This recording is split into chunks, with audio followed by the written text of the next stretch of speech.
করছিস পাপা? রান্না করছি। Hello everyone, good morning from Baradia. কি করেছে?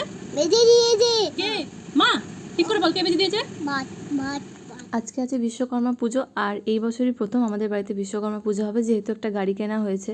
সিচুয়েশান নর্মাল থাকলে হয়তো আমরা এটা নিয়ে কিছু প্ল্যান করলেও করতে পারতাম, বাট এখন যা সিচুয়েশান, সত্যি বলতে কি কোনো কিছু আর ভালো লাগছে না। তো যাই হোক, পুজো তো হবে, আর বামুন ঠাকুর বলেছে যে 2:30-3টা দিক করে আসবে, তাই জন্য আমরা কেউই সেভাবে উপোস থাকিনি। জেঠুরা এসছে, কি হবে এখানে এখন? কি হবে গাড়িটায়? গাড়ি বলে হবে।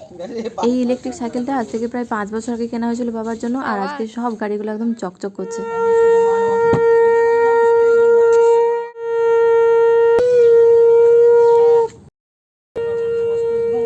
বাকি সবার গাড়ি পুজো হয়েছে আর ওনার গাড়িটা পুজো হবে না, এটা কি হতে পারে? আর ইনি এখন চলেন বিশ্বকর্মা পুজোর ইনভিটেশন রক্ষা করতে। তো চলো, আজকের মতো টাটা, বাই বাই, দেখা হচ্ছে পরে কোনো একটা ব্লগে।